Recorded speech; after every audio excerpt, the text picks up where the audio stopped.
Escola de Profetas, bom dia para você que está em casa, que alegria é podermos estar juntos novamente, mas não só tá eu aqui sozinho, mas tem alguém aqui que se chama-se Benjamin. Bom dia, Benjamin. Bom dia, professor Léo. Bom dia, Escola de Profetas. Bom dia para você que está em casa, que Deus te acompanhe e te guarde nessa manhã.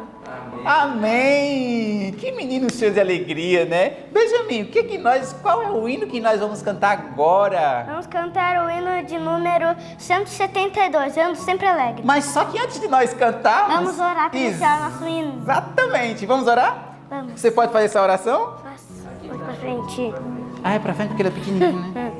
Querido Deus, amado Pai, muito obrigado por hoje. Cuide de nós, nos abençoe. Também abençoe o hino que queremos cantar agora a Ti, que seja de louvor e que nós te louvemos do jeito certo. Em nome de Jesus, amém. Amém. Muito bem, Benjamin. Vamos lá.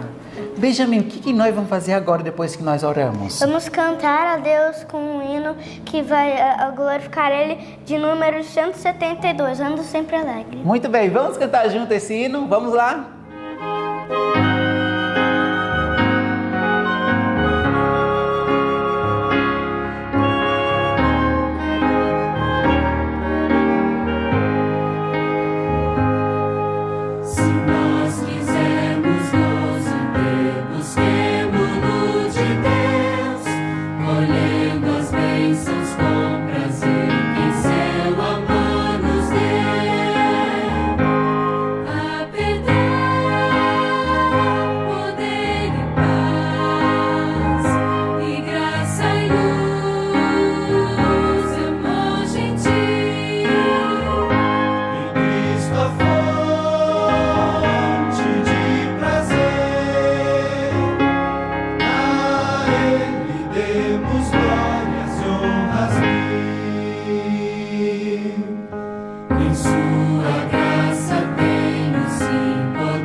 Agora, Benjamin, fazer algo muito bom, né? Que é decorar. Sim. E o texto dessa semana está um pouco grande, né?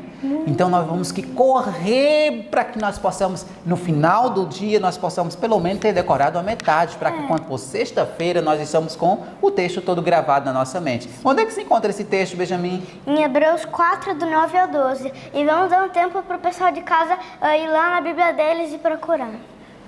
Isso, muito bem. Você que está aí do outro lado, pegue sua Bíblia lá em Hebreus 4, do 9 ao 12. Vamos juntos. Corre aí, hein? Faz a contagem aí, Benjamin. 1, 2, 3.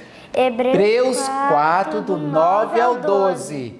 Portanto, resta ainda um repouso para o povo de Deus, porque aquele que entrou no seu repouso, ele próprio repousou de suas obras, como Deus das suas. Procuremos, pois, entrar naquele repouso, para que ninguém caia no mesmo exemplo de desobediência, porque a palavra de Deus é viva e eficaz, e é mais penetrante do que espada alguma de 2 gumes, e penetra até a divisão da alma e do espírito, e das juntas e medulas, e é apta para discernir os pensamentos e intenções do coração. Hebreus 4, do 9 ao 12. Hebreus 4, do 9 ao 12. Portanto, resta ainda um repouso para o povo de Deus, porque aquele que entrou no seu repouso, ele próprio repousou de suas obras, como Deus das suas. Procuremos, pois, entrar naquele repouso, para que ninguém caia no mesmo exemplo de desobediência, porque a palavra de Deus é viva e eficaz, e mais penetrante do que espada alguma de 2 gumes, e penetra até a divisão da alma e do espírito, e das juntas e medulas, e é apta para discernir os pensamentos e intenções do coração. Hebreus 4, do 9 ao 12. Hebreus 4, do 9 ao 12.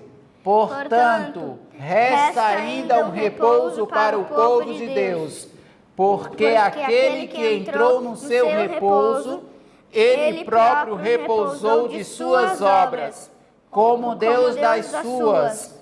Procuremos, pois, entrar naquele repouso, para que ninguém caia no mesmo exemplo de desobediência, porque a palavra de Deus é viva e eficaz, e mais penetrante do que espada alguma de 2 gumes, e penetra até a divisão da alma e do espírito, e das juntas e medulas, e é apta para discernir os pensamentos e intenções do coração. Hebreus 4, do 9 ao 12. Amém. Amém. Louvado seja Deus. Que Deus te abençoe e te fortaleça, que nós agora vamos estudar a palavra de Deus. Não é, Benjamin? Então vamos lá. Deus te abençoe e tenha um bom dia. Tchau, tchau. Que bom que nós temos agora a oportunidade de abrir a palavra de Deus. E eu estou muito feliz, Lucas. Sabe por que eu estou feliz? Vou compartilhar com você a minha felicidade. Compartilhar. Porque nós estamos estudando os profetas menores. Que legal, né? A gente já estudou o livro de Ageu e agora, hoje, nós vamos nos dedicar a estudar o livro de Zacarias.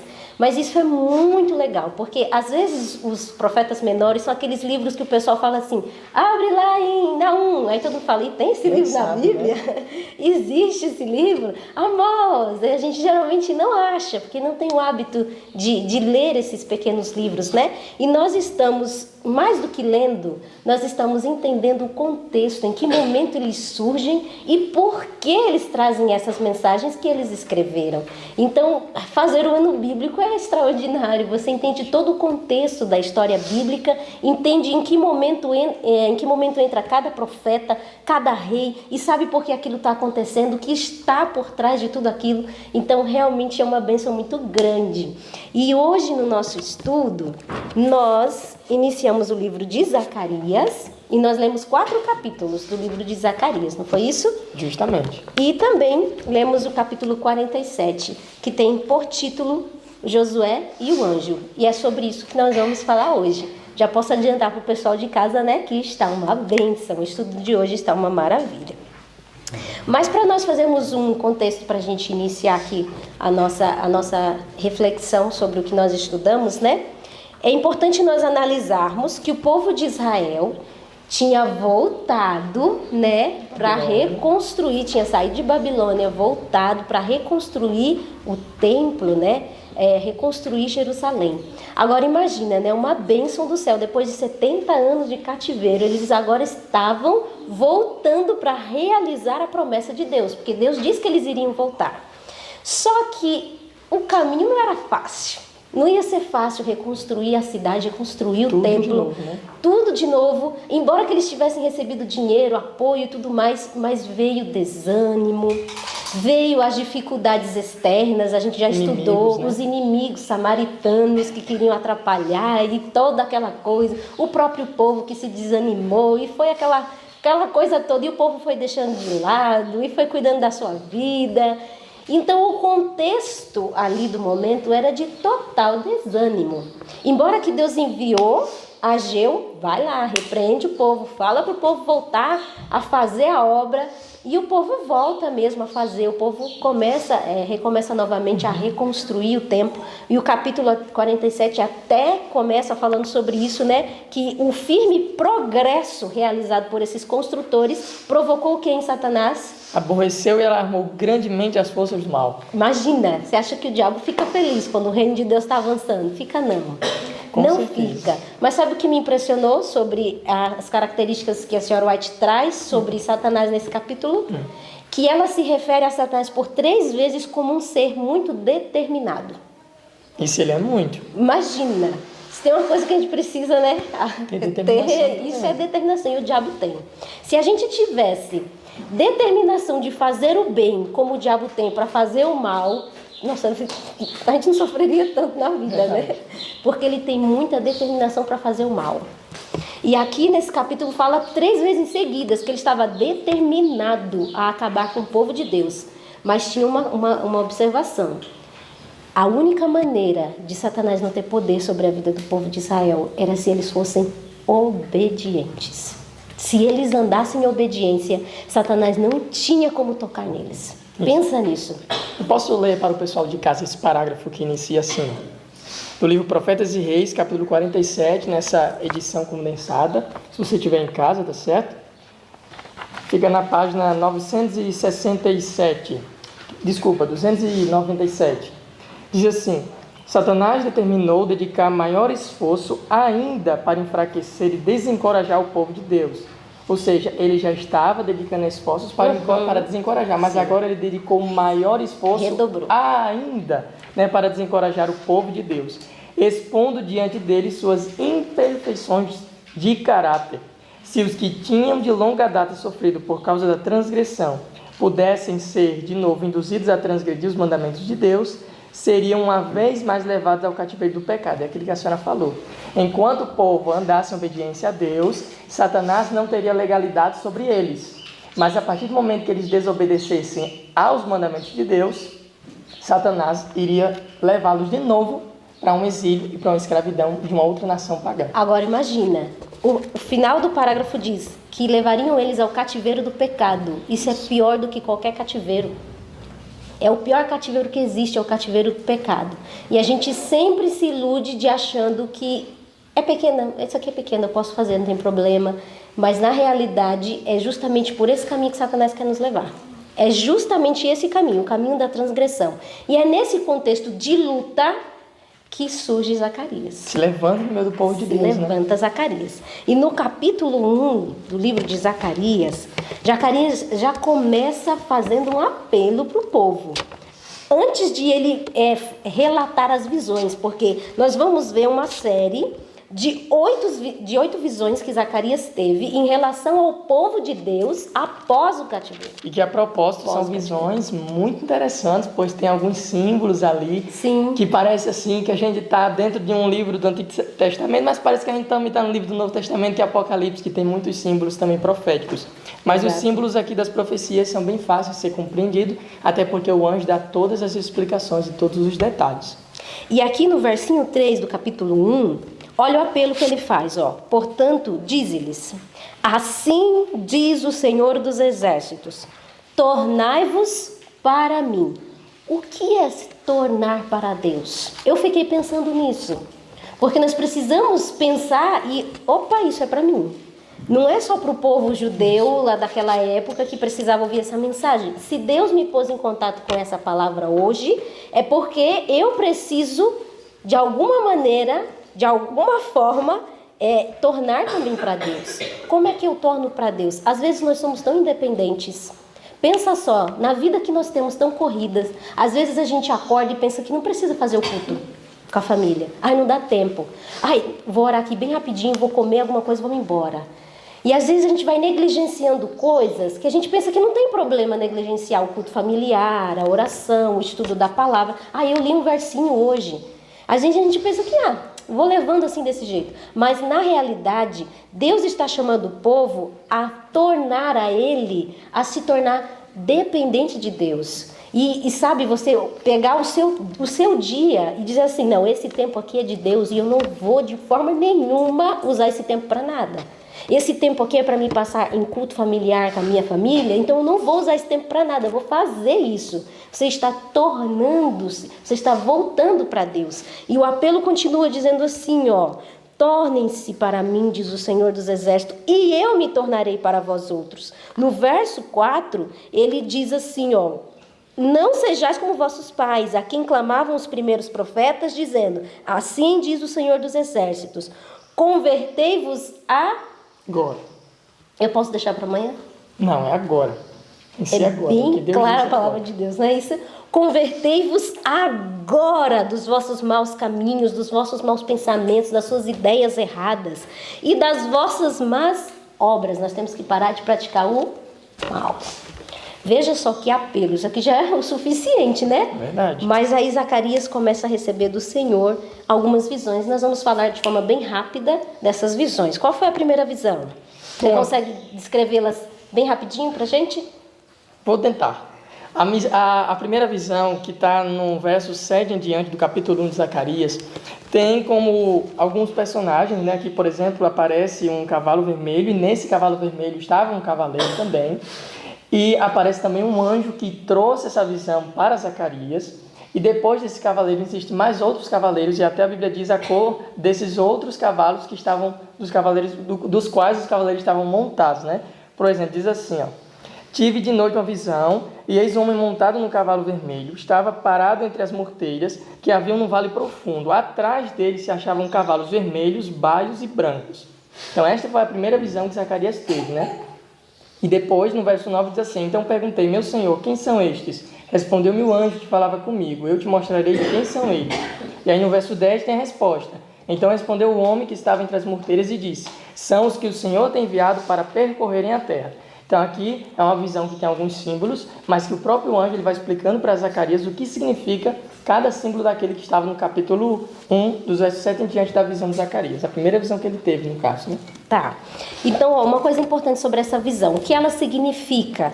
Aqui no versinho 11, quando esses homens aparecem, e Zacarias pergunta, o que eles estão fazendo? Eles mesmos respondem, nós estamos rodeando a terra. Isso. E a terra está tranquila, está tudo numa boa, né?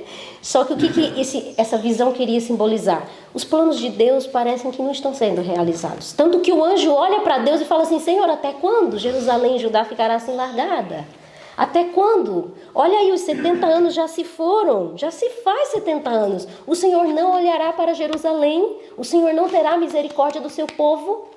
E aí Deus responde o questionamento desse anjo e diz assim, no verso 17, assim diz o Senhor dos Exércitos, as minhas cidades ainda transbordarão de bens, o Senhor ainda consolará Sião e ainda escolherá Jerusalém. O que Deus estava querendo dizer para o povo judeu? Ei, não perde a esperança não desanima não, porque eu estou lutando por vocês, os meus planos se cumprirão sim, ainda que se aparente tudo está tranquilo, nada está acontecendo, mas eu estou no controle. E as visões que Zacarias foi recebendo foi justamente para isso, para dar ânimo para o povo, porque o povo estava desanimado demais. E na visão seguinte, nós temos a visão do povo sendo espalhado, porque são 4 chifres, não é isso? Isso. E ele também vê 4 ferreiros, isso. Não é isso? E esses 4 ferreiros iriam vir para combater os 4 chifres que dispersaram o povo de Deus. Que dispersaram o povo de Deus. Exatamente isso, Lucas. Você consegue perceber esperança? Novamente, uma visão sendo dada como forma de esperança para que eles crescem, que eles fossem restaurados. E também um sinal de que Deus estava mostrando que estava com o povo, apesar de todas as circunstâncias dos inimigos se levantarem contra o povo de Deus, né? Exato. Então Deus queria dizer, olha, tem inimigos se levantando contra vocês, mas não se preocupe, a promessa que eu tenho acerca de vocês vai se cumprir, vocês vão reedificar a cidade, eu estou com vocês e eu habitarei no meio de vocês. Então ele queria que o povo frisasse unicamente nessa promessa. eu estou com vocês, não há ninguém que vai derrotar vocês. Exato. E no capítulo 2, que continua, vem a terceira visão, é quando ele vê Jerusalém sendo medida. E eu achei essa visão espetacular. Porque quando ele pergunta para onde, ele vê um homem, né? Um homem que tinha na mão dele um cordel. E aí ele pergunta, para onde tu vais? Aí o homem responde o que para ele? Ele disse, eu vou medir Jerusalém para ver qual é a largura e o comprimento dela. Aí o anjo sai e fala com outro anjo, e aí eles se conversam e diz assim, ó, fala este jovem, verso 4 eu estou lendo, verso 3 na realidade. Não, verso 4 mesmo. E ele lhe disse, corre e fala a este jovem, Jerusalém será habitada como aldeia sem muros. Sem muros? Como assim uma cidade sem muros? Qual é a proteção que ela tem? Por causa da multidão de homens e animais que haverá nela. Aí o verso 5 é espetacular. Pois eu lhe serei, diz o Senhor, um muro de fogo em redor. E eu mesmo serei no meio dela a sua glória. Amém. Que promessa linda. Não é? Então aqui na terceira visão, Deus está dando a certeza. Ele bateu o martelo. Aqui, ó, já estamos até medindo. Né? Vai acontecer sim. Jerusalém será restaurada sim. Isso é certo. E a palavra de Deus tinha sido empenhada. E quando Deus empenha a sua palavra, ela não cai por terra. Pode-se acreditar nisso. E na visão do capítulo 3, que é o centro do nosso estudo, vem a visão do sumo sacerdote. Eu quero pedir permissão para a gente dar uma puladinha nela, porque é o centro do nosso estudo, para a gente falar da última visão daqui que a gente viu do capítulo 4, que foi até onde a gente estudou, né? Que é a quinta visão, que é quando ele vê ali um candelabro, não é isso? Você poderia falar dessa visão para a gente? A visão do candelabro, né? Isso. Nessa visão aqui do candelabro é muito interessante a gente avaliar todos os detalhes que tem nela, porque são muito importantes. No verso 2, se você fizer uma leitura que está em casa, do capítulo 4 de Zacarias, você vai perceber que tem alguns símbolos. Ó. No verso 2 diz assim, e me perguntou, o que vês? Respondi, olho, e eis que um candelabro todo de ouro e um vaso de azeite em cima com as suas 7 lâmpadas e 7 tubos, uma para cada uma das lâmpadas que estão em cima do candelabro. Junto a este, 2 oliveiras, uma à direita do vaso de azeite e a outra à sua esquerda. E aí então Zacarias perguntou ao anjo que falava com ele, meu senhor, o que é isto? Aí ele respondeu, o anjo que estava com ele, não sabes tu o que é isto? Ele respondeu, não, meu senhor.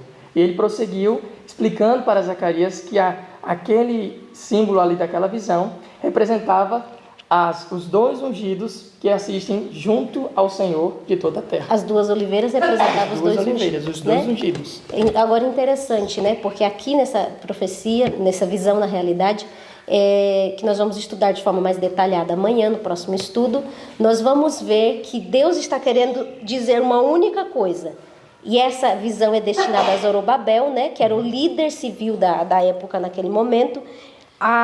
O centro da mensagem está no verso 6, quando ele diz assim, ó, fala para Zorobabel, que não é nem por força nem por violência, mas pelo meu espírito, diz o Senhor. Ele disse, essa luta que você está vendo aí, Zorobabel, você vai vencer pelo meu espírito, é pelo meu poder que você vai vencer. Então, o centro dessa visão é essa mensagem. Agora, o capítulo 3, que fala da quarta visão, que é o que o nosso estudo se deteve hoje, e é glorioso, fala de um momento que Zacarias vê Josué, que era o sumo sacerdote da época, entrando na presença de Deus.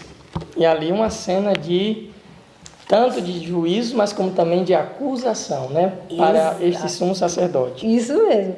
Porque diz que Josué, o sumo sacerdote, entra na presença do Senhor e diz que estava à direita dele Satanás para lhe opor. E o verso 2 fala que, o verso 1 fala que Satanás estava acusando Josué. Josué estava ali representando o povo de Israel. Ele estava representando o povo. E o verso 2 ele diz assim, ó, mas o Senhor disse a Satanás. Eu fiquei pensando muito nisso aqui. Sabe por quê? Porque quando nós vamos comentar isso um pouco mais à frente, mas quando Josué estava lá na frente do anjo, ele estava totalmente com as vestes sujas e ele não tinha como se defender das acusações de Satanás. Então Satanás o acusava e ele tinha que ficar calado. Mas só que aí entra Jesus nessa história.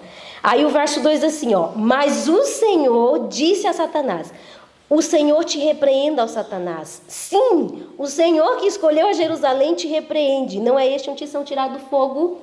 E aí Jesus troca as vestes, dá a ordem para que se troque as vestes do sumo sacerdote que estavam sujas e colocam vestes limpas. E ainda coloca uma mitra sobre a sua cabeça escrita santidade ao Senhor. O que significa essa visão?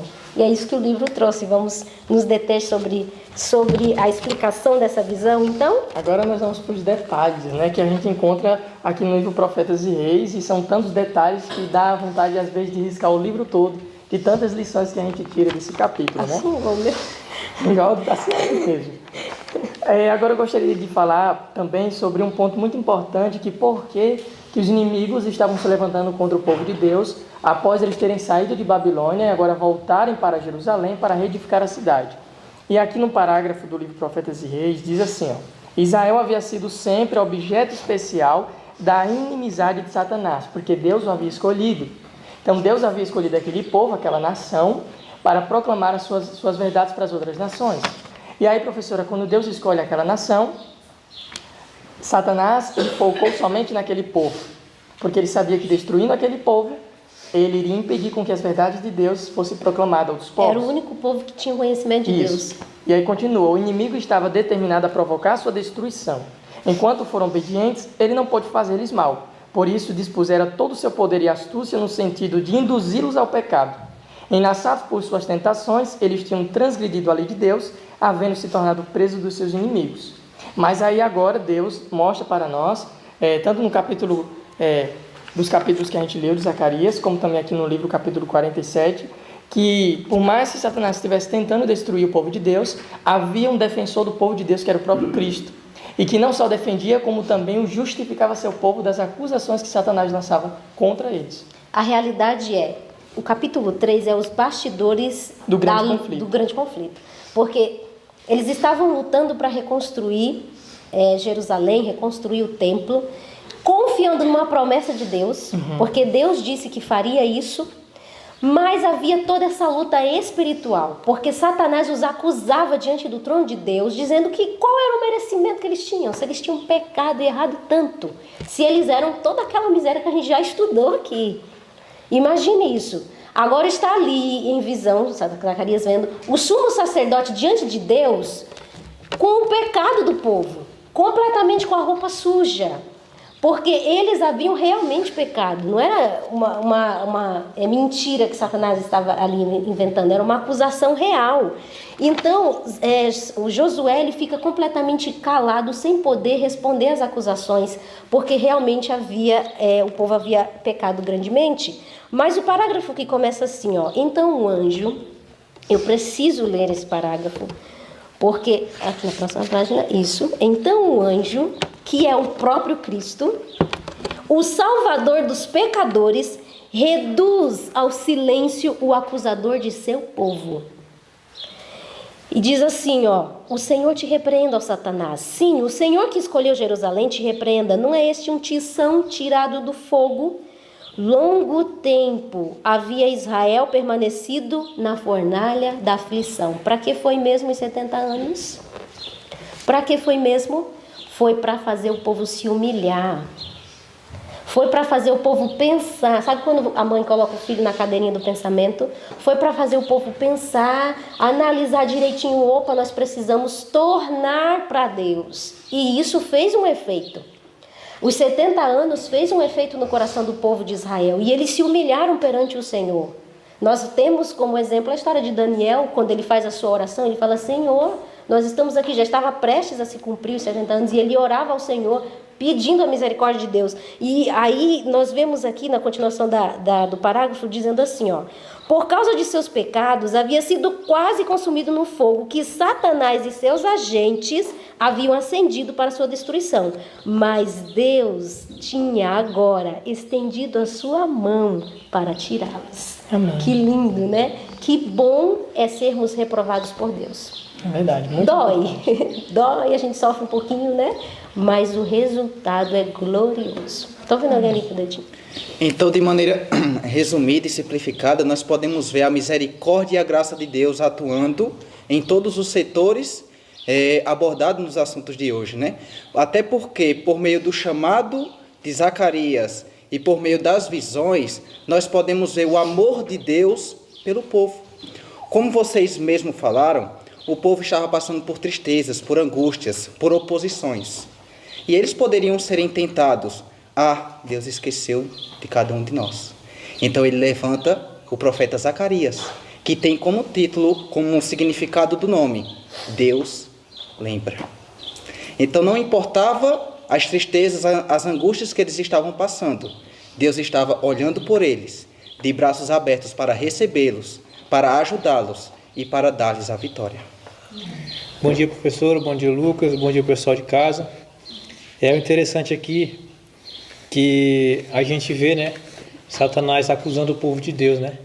Mas quando Deus escolhe alguém, não adianta ele acusar, outras pessoas também acusar, porque Deus já escolheu, né? E o que ele fala não muda. E aqui no versinho 3 do capítulo 2, aliás, no verso 8, fala assim: porque aquele que tocar em vós, tocará na menina dos seus olhos. Então aqui a gente percebe o quão importante nós somos para Deus, né? E quando ele escolhe alguém, está decretado, aquele ali é dele, não importa se Satanás pode tentar de todas as formas, mas não consegue tirar, né?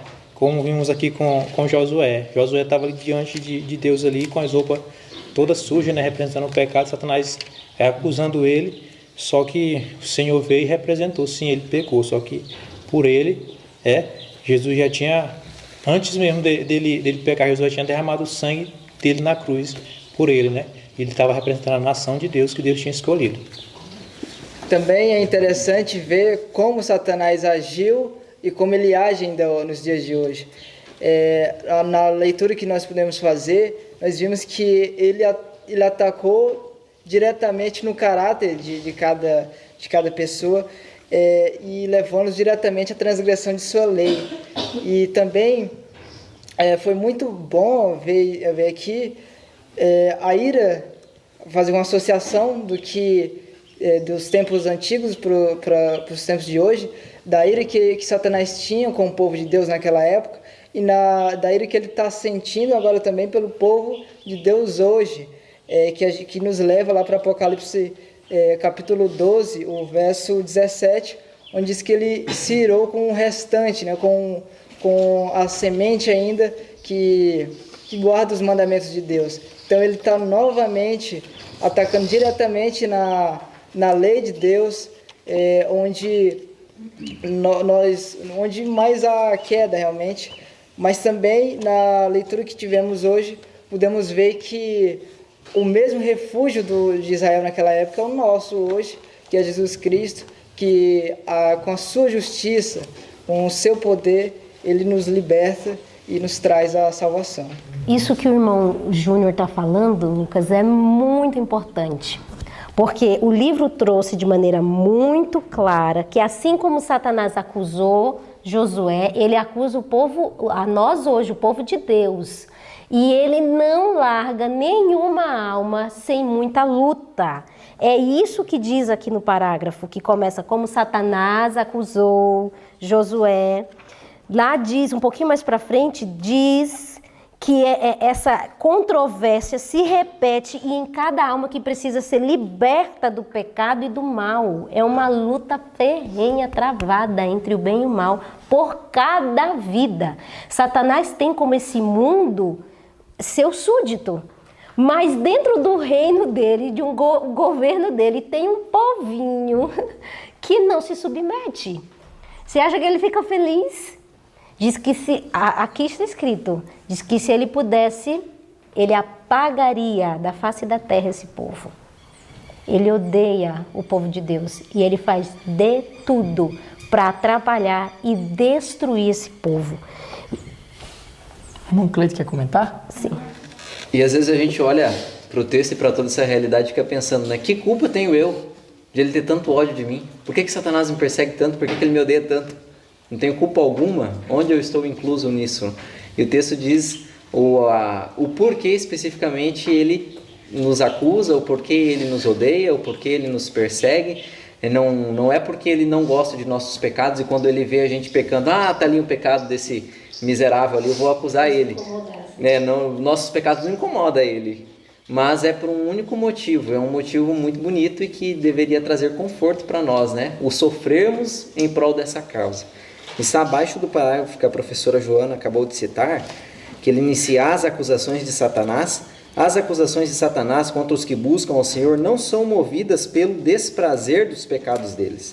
Ele exulta nos defeitos do seu caráter, pois sabe que é unicamente por suas transgressões da lei de Deus que ele obtém poder sobre eles. Suas acusações nascem unicamente de sua inimizade por Cristo.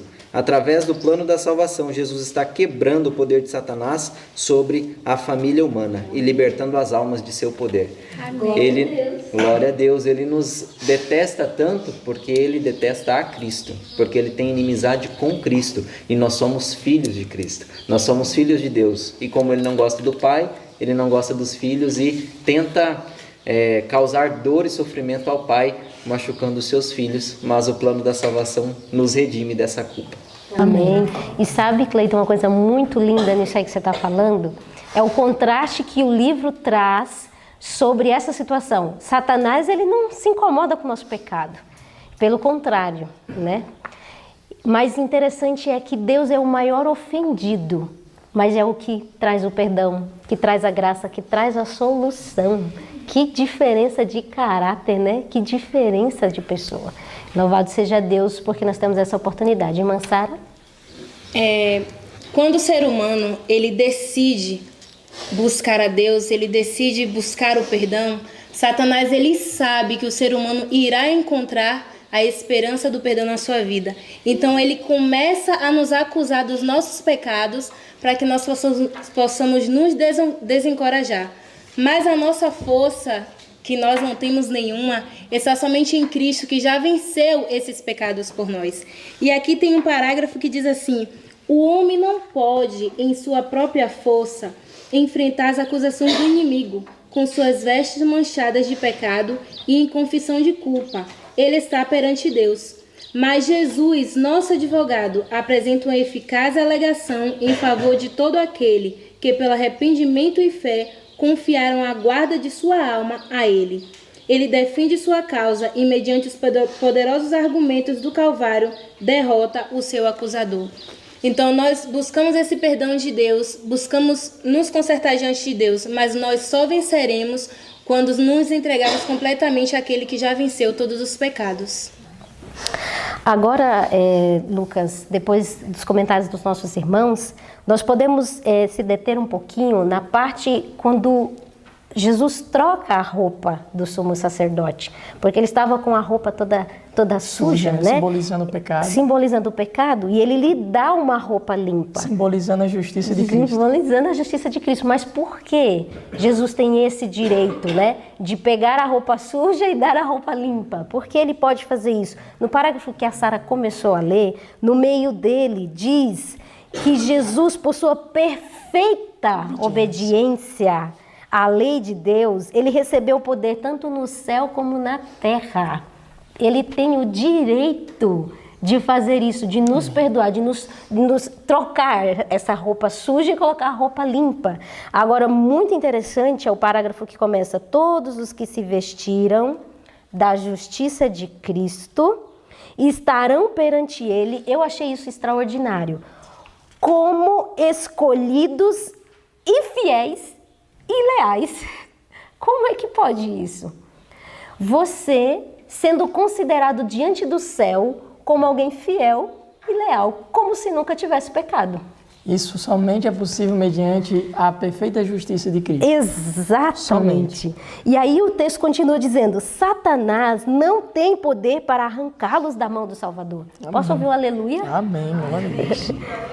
Nenhuma alma que em penitência e fé reclame a sua proteção permitirá Cristo que passe para o poder do inimigo. Nós precisamos crer, porque a palavra de Deus está empenhada. E aqui traz um verso de Isaías 27, verso 5, que se apodere da minha força e faça paz comigo. Sim, que faça paz comigo. Glória a Deus, que oportunidade Deus está nos dando de aprender algo dessa maneira.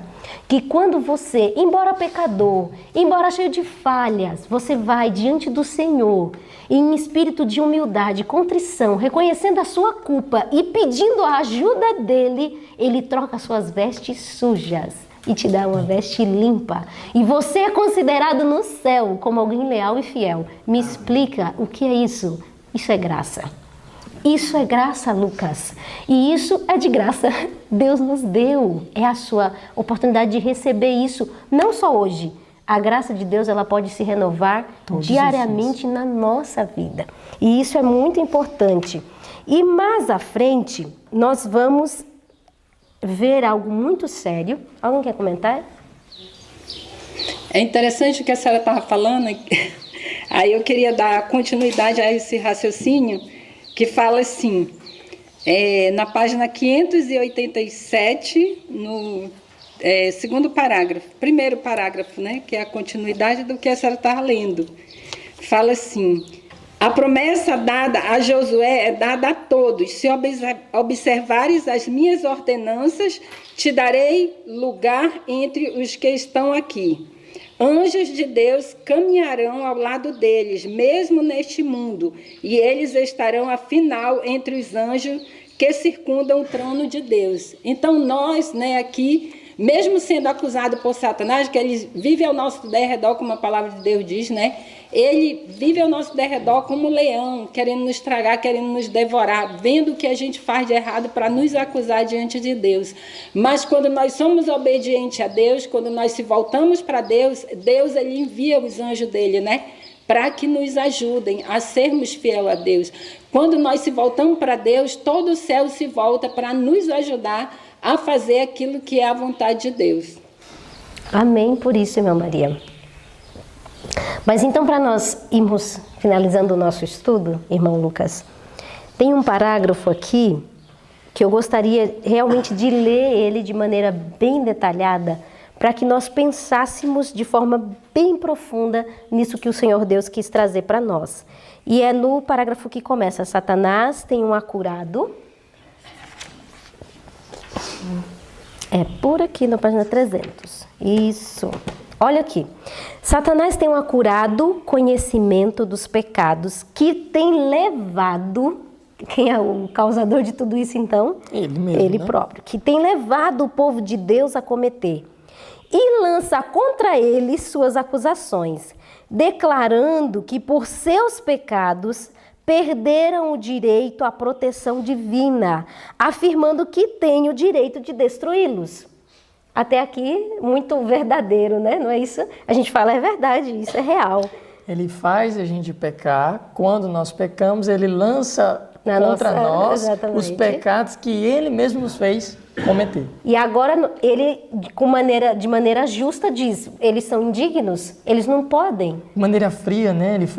Ele leva você a pecar, você cai naquela tentação dele e depois ele acusa e ele não está nem aí para você. Ó, você caiu, agora você se vire. Mas sendo que ele foi que criou a tentação para você. E olha só o que continua dizendo: pronuncia-os como tão indignos quanto ele mesmo de exclusão do favor de Deus. São estes, diz ele, o povo que deve tomar o meu lugar no céu e o lugar dos anjos que se uniram a mim. Olha as perguntas que ele direciona a Deus. São estes que vão herdar o meu lugar. O Senhor me excluiu do céu e vai colocar eles no meu lugar. Olha isso. Mexendo com a justiça divina. Eles professam obedecer à lei de Deus, mas têm guardado os seus preceitos? Não têm sido eles amantes do eu, mais do que amantes de Deus? Não têm colocado seus próprios interesses acima do seu serviço? Eu acho que você aí de casa deve estar pensando assim, mas é verdade, eu faço isso mesmo. É meu currículo. Exatamente isso. Não tem amado as coisas do mundo, Contemplai os pecados que ele tem marcados as suas vidas. Vede seu egoísmo, sua malícia, o ódio que eles têm um pelos outros. Olha isso. Banirá Deus a mim os meus anjos de sua presença, e, no entanto, recompensará os que têm sido culpados dos mesmos pecados? Olha as perguntas que ele está fazendo. Parece que ele colocou Deus assim, não tem saída, né? Aí ele continua dizendo, tu não podes, ó Senhor, com justiça fazer isso. A justiça reclama que a sentença seja pronunciada contra eles. E a sentença é a morte. Se eu parasse a leitura aqui, eu poderia me desesperar. Porque um caso como esse é sem esperança nenhuma. Mas louvado seja Deus que não para. Amém. Porque continua dizendo assim, ó. Mas enquanto os seguidores de Cristo tenham pecado, eles não se entregaram ao controle das forças satânicas. Arrependeram-se de seus pecados. Entende por que Deus apela tanto falando arrependam-se, convertam-se agora. Entende o apelo de Deus? Porque eles se arrependeram de seus pecados e procuraram o Senhor com humildade e contrição.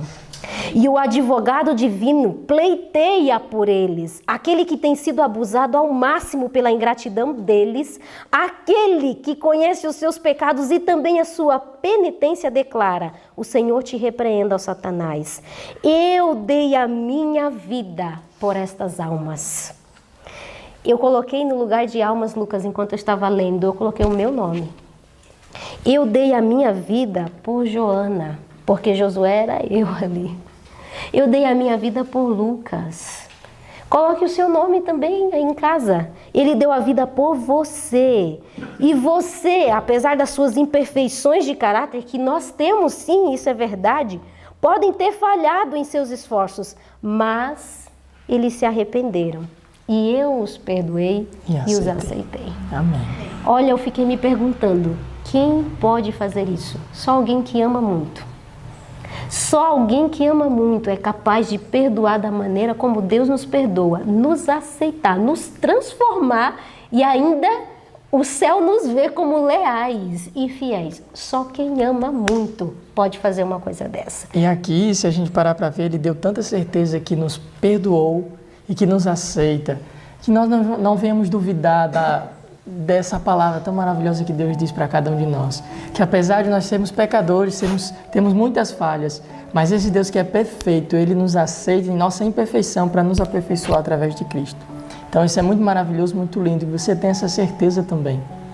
E sabe, para nós fecharmos então o nosso estudo, eu quero destacar duas coisas muito importantes, que está no final do parágrafo que começa no tempo do fim, porque essa cena que Zacarias viu se aplica a nós no dia final do juízo. Porque nós enfrentaremos esse juízo. E o parágrafo diz que no tempo do fim o povo de Deus irá suspirar e chorar por causa das abominações que se fazem na terra. E a angústia de Jacó, a luta vai ser essa: fomos aceitos ou não? Isso. Fomos perdoados ou não? Por isso que a palavra de Deus diz que o justo viverá pela fé, porque você terá que crer na promessa de Deus de que você foi aceito. Viver pelos princípios da palavra. Agora tem um detalhe: se você aprendeu na sua vida essas duas coisas, no final desse parágrafo diz assim, ó: mansidão e humildade são condições de sucesso e vitória. Mansidão e humildade são condições para a vitória. Uma coroa de glória espera os que se dobram ao pé da cruz. Amém. Se você, irmão aí de casa, se você, Lucas, eu também, se nós quisermos realmente vencer, nós precisaremos de muita mansidão, de muita humildade diante de Deus, reconhecer os nossos pecados e implorar arrependimento, porque isso só pode vir do céu. Isso não vem do nosso coração natural. Nós precisamos suplicar a Deus exatamente isso. Senhor, me ensina a me arrepender. Me ensina, Senhor Deus, a confessar os meus pecados, a andar em contrição diante de Ti, porque essa é a nossa única solução. É a nossa única esperança. E nós precisamos viver esse nível de entrega. E que Deus nos ajude, Lucas, a viver esse nível de entrega. Que Deus nos ajude. Senhor Deus, muito obrigado pelas palavras tão maravilhosas que o Senhor tem falado no nosso coração através desse estudo. Pela certeza de que o Senhor nos dá, de que nos perdoa, de que nos aceita e de que o Senhor nos justifica na pessoa de teu Filho amado Jesus. Pai querido, que esta pessoa também tenha certeza desta aceitação da parte do Senhor. Que ela também aceite o perdão que o Senhor oferece tão bondosamente, Senhor. Nós reconhecemos as nossas falhas e imperfeições diante de Ti, mas a gente se alegra ao saber que em Cristo nós somos perfeitos, Pai. E de que quando o Senhor olha para nós, o Senhor vê a pessoa de Cristo em nós, Senhor. E por isso nós somos aceitos diante da Tua santa presença.